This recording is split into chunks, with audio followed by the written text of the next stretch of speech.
Hey guys and girls, Bored now back with you. On this video I'm going to be talking about Yellowjackets Season 3 Episode 6. The episode is called Thanksgiving, Canada. Full spoilers once again, so I'm getting back into the groove with this series. And this is a very good episode. This is an excellent episode. Possibly the best of the season so far. It's got a bit of competition, the trial episode particularly. But it's worth talking about that because the previous episode was a bit of a disappointment, a bit more of a letdown. I thought there was still things in it that were enjoyable and intriguing, but it was definitely a bit more of a come down episode compared with the previous weeks. And I know some people have gone as far as to say it's the weakest of the show overall.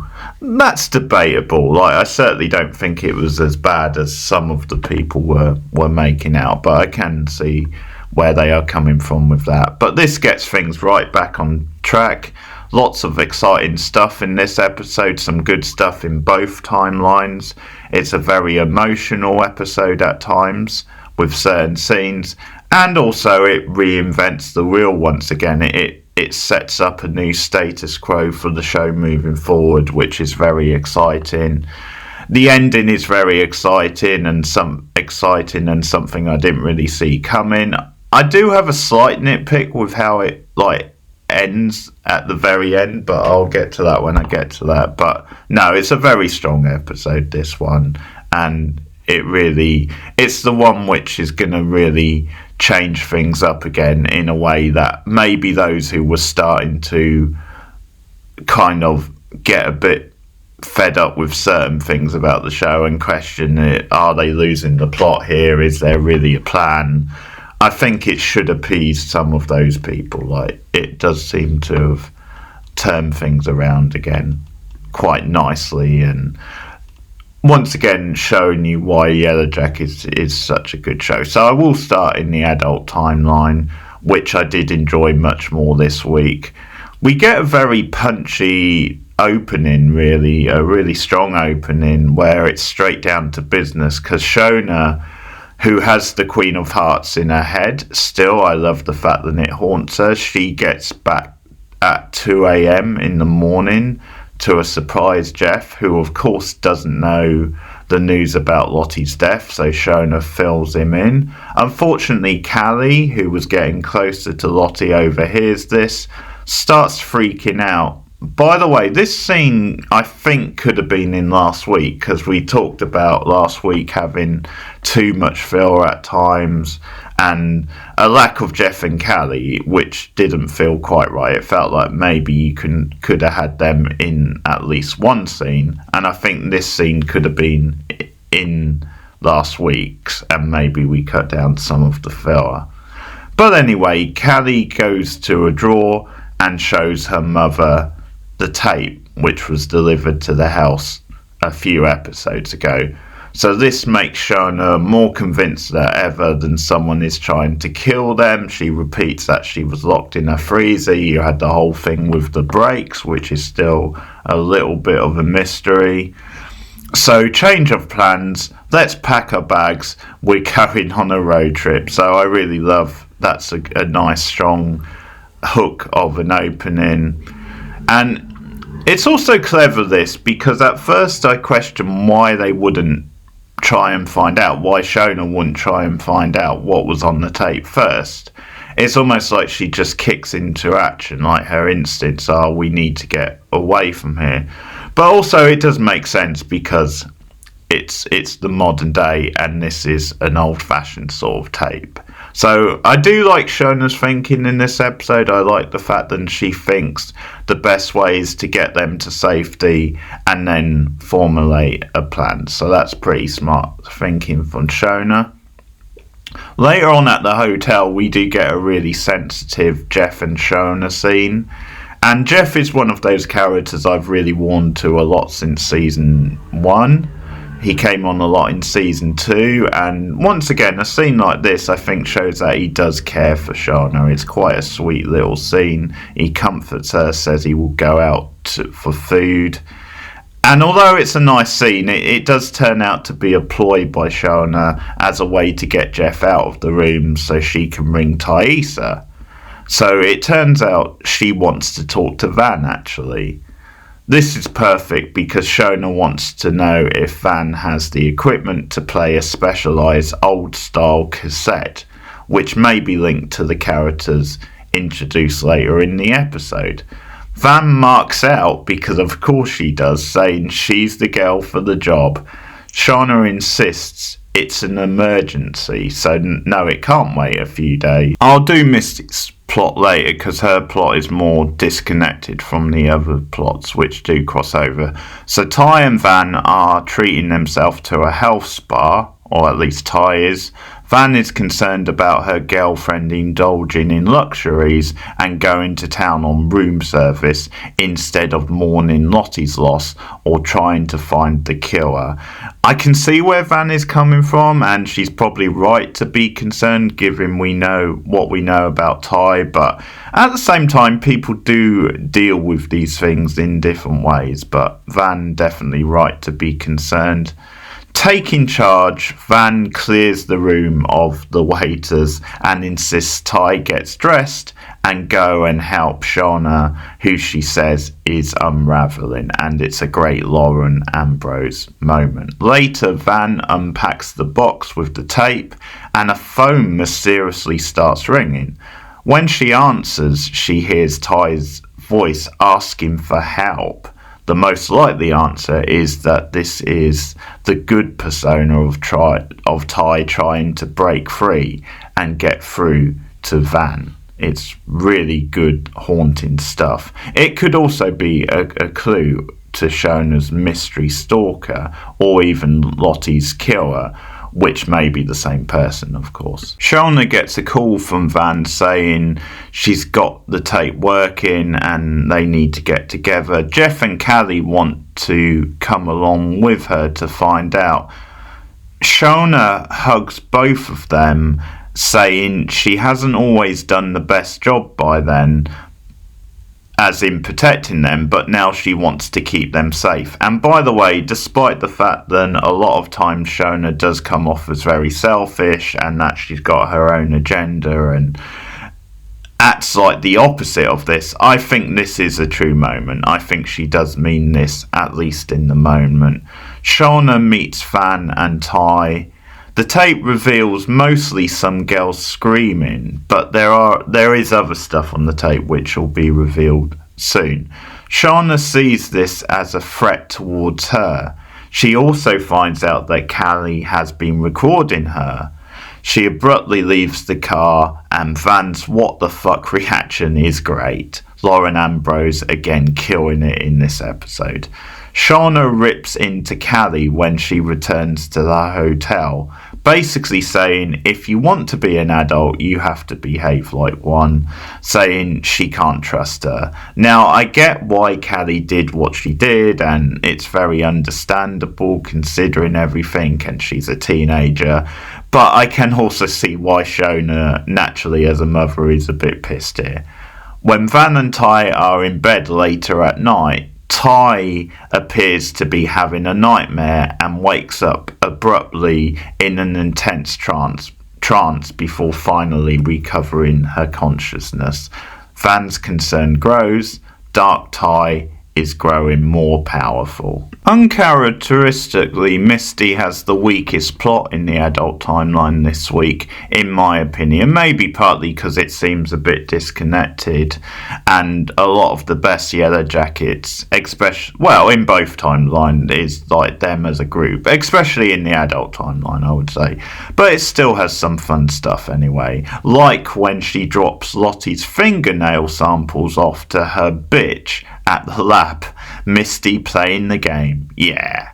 Walter is freaking out and crazy texting her after finding out Shona has skipped town. He wants to know what Misty said to her. Misty dispatches him in classic Misty fashion with a text, "It's my investigation. Arse face." Love it. By the way, if Walter is Lottie's killer and is trying to set Shona up for the fall, it would make sense that he wants to keep Shona close. We get a game of cat and mouse between Misty and Walter throughout the episode as they text back and forth. Misty learns that Lottie ate at a non-veggie restaurant before she died. Her last meal, if you will. She questions this. She knows this group so well. She discovers that Lisa, yes, Lisa from the compound from season 2, delivers food for the restaurant. So Misty naturally accuses Lisa of Lottie's murder, saying she has motive since Lottie's cult ruined Lisa's life and took her money. Lisa says she's not the sort to hold grudges, telling Misty Lottie gave her $50,000 and Lisa didn't question it because she just wanted to move on with her life. She blames Misty for Natalie's death, claiming she was doing better. This naturally touches a nerve for Misty, and although there's definitely some truth to what Lisa is saying, it is hard to watch because of how much we care about Misty. Lisa ends by saying, "You should look at your friends," and that she saw Lottie talking to Ty in the city before her death, which of course makes sense. By the way, I think $50,000 is the same amount Lottie took from Travis's account in season 3. So if that's true and it's the same $50,000, I guess that is money well spent helping Lisa out. Decent cameo from Lisa. Don't know if we'll see her again. Maybe not. Misty gets the DNA results from Lottie's fingernails, but of course she has nothing to match it up to.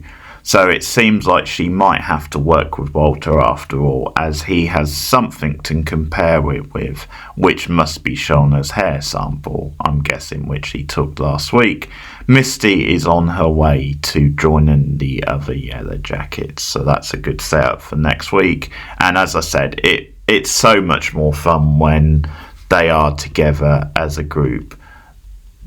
As I think, particularly as adults, because I think in the wilderness there's a lot of so much different stuff going on anyway, and so many different characters, and yeah, it's like there's some great group stuff, but it's very hard to have them all together all the time.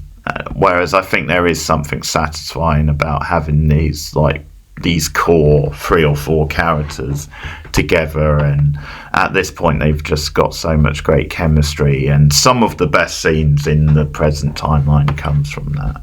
To the wilderness, where the real drama happens, and finally the Coach Ben conflict and drama comes to an end, and in my opinion it's a very satisfying end.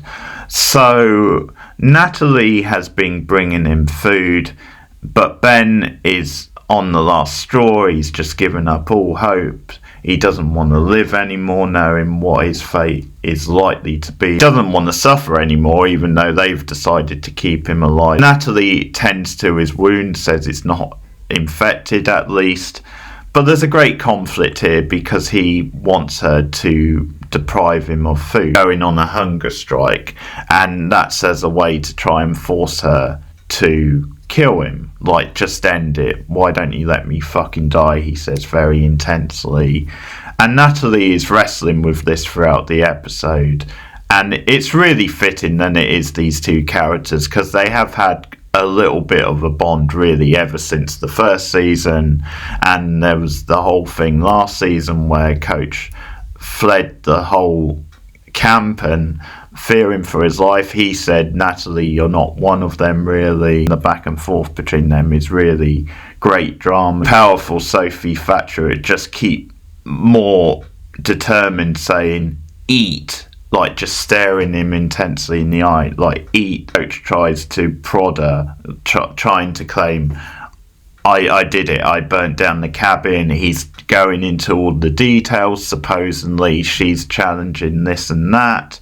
it's a good back and forth. Obviously, we, the audience, or at least most of us, don't really believe that he did it. But he's doing this, it seems, to try and force her into killing him, but she refuses to do it. Tells one of the others, from now on I bring Coach Ben his food, and she obviously wants to keep abreast of the situation. She doesn't tell the others what his intentions are. Jonah and Melissa are now a regular couple, so you get that brilliant line from Van and Ty, which I think has caught on the internet about, I think it's Van speculating, do you think Melissa wears Jackie's old clothes when they have sex? It's Mari who finds out what's going on, because she goes to change Coach Ben's clothing and bed, realizes he hasn't eaten for a very long time. They decide, I mean, it's more important than ever than we keep him alive, because it's brought up that winter is coming once again.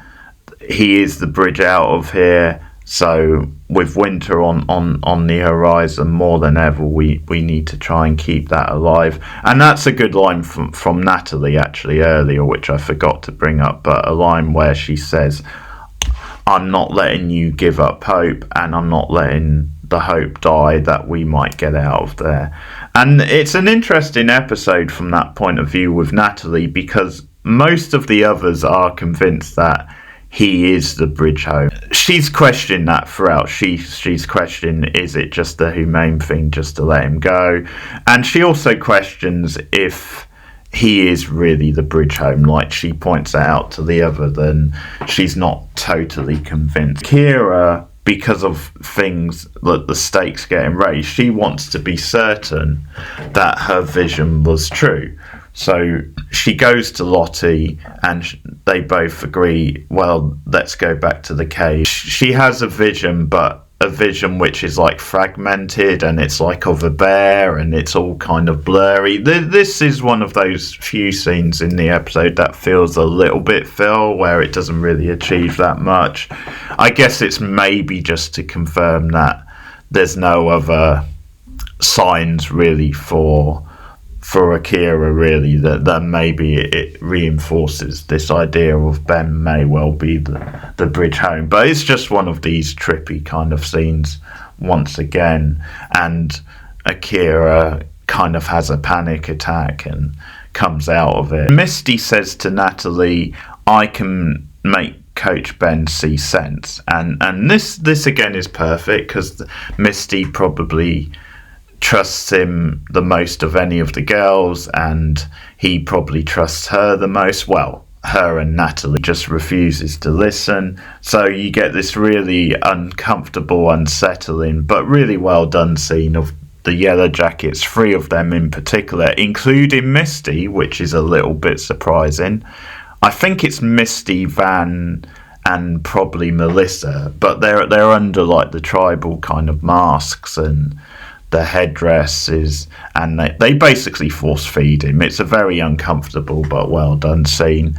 I do wonder why masks and what have you on, because clearly he knows who's doing it to him, but I guess it's just symbolic. I guess it's just how they've started to act. Time passes, and eventually Natalie makes the tough decision. She goes to Ben at night.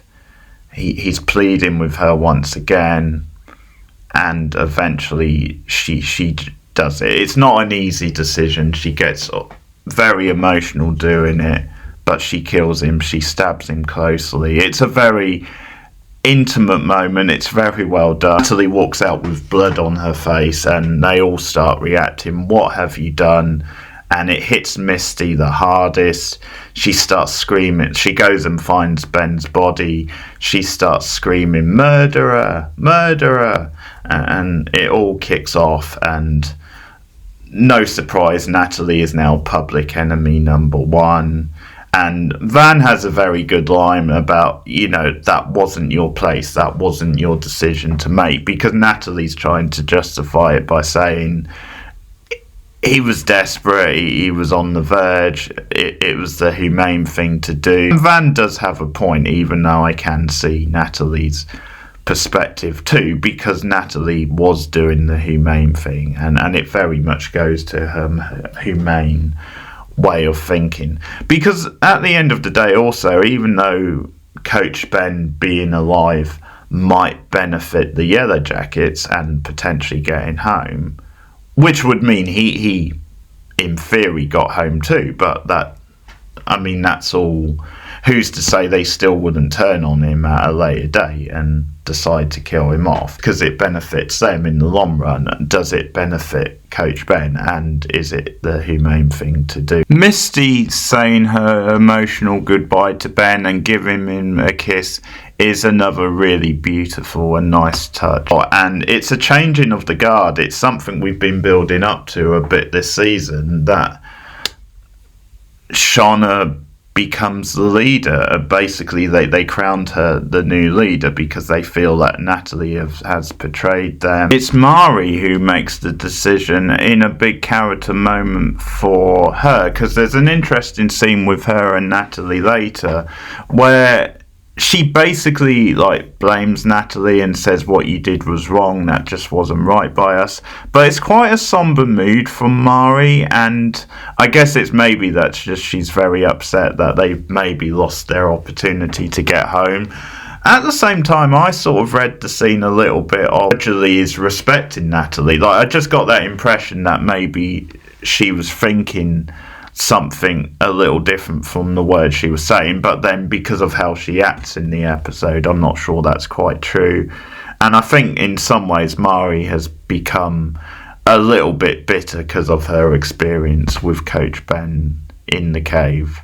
And for another trial, naturally we don't need another trial, having had a great trial episode already, but Shona says there's no point, we already know she's guilty. But rather than putting Natalie to death or anything like that, Shauna said, good speech actually, she brings it back to the fact that they are a team and we honour the dead and our lost teammates, our lost members, and that's what we're going to do with Coach Ben. Misty asks her what's Natalie's punishment. She says, well, she will prepare the feast. On that night, they feast on Coach Ben. Van and Ty seem to agree that Misty actually seems to be a bit better. It's this weird sort of dark Yellowjackets logic where, in a weird sort of way, it's comforting that she's feeding on Coach Ben, even though she's obviously devastated. They start going crazy. They start calling to the wilderness like wild animals. They do it one by one. It's led by Lottie because that makes perfect sense. So they're trying to connect with the wilderness one more time.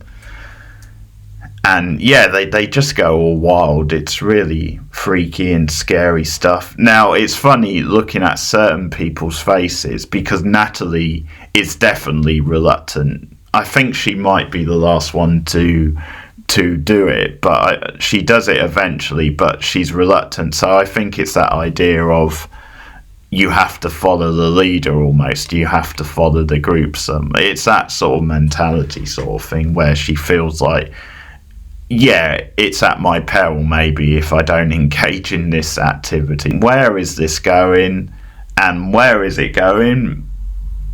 But we see some more people. We see some explorers show up out of nowhere, and this one guy pops into shot. There's a couple of people behind him, and they heard the calls and they come in, and I think he just said something like, "Hello, we are here." And it's this dark sort of comedic end to the episode, but because in the next bit he sees Ben's body and he's like, what the fuck? And we cut to credits, and it's like, this is the big game changer of the episode and how things have now adjusted, because they've come across other people in the wilderness, people who in theory can get them home. So it seems that Ben was the bridge home after all. But is it going to work out that way now that these people have seen Ben dead and that he has been feeded on by these teenage girls? That's going to cause some conflict, and there's certain people in the group, Shona especially, who's probably going to naturally turn to trying to kill them.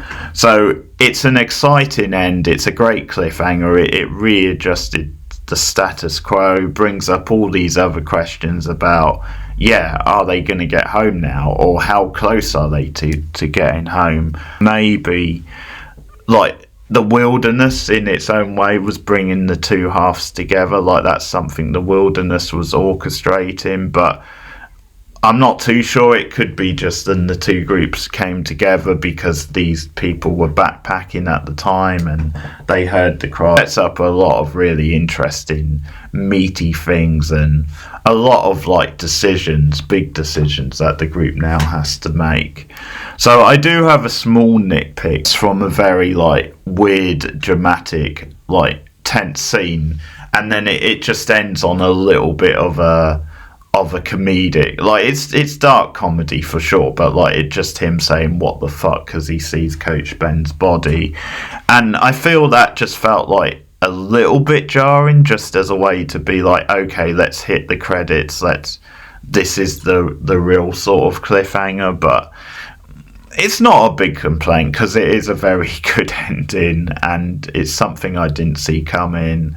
And it really does now start to put some answers in place, or at least start to set up certain things and other possibilities about questions that still haven't been answered from the show when you've got these people. And also it brings up some possibilities in the current timeline, because realistically this very old-fashioned type tape could belong to this group of people. It could be that it is a tape from the wilderness and that it was the girls screaming. But we're in the second half of the season. They've really got things revving up again for an exciting end to the season. I was satisfied with how they ended the Coach Ben storyline, because I don't think they could have dragged it out too long, especially if it was maybe inevitable that he was going to die, like maybe this was going to be his last season.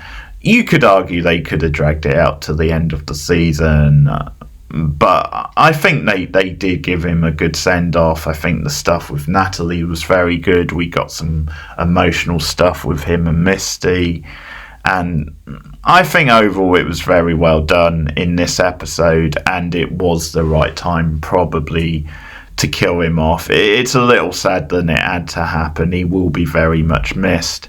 And another gut punch from that is probably that as soon as she made that choice, not long after, that very same night, these people come along. So that's a cruel twist of fate.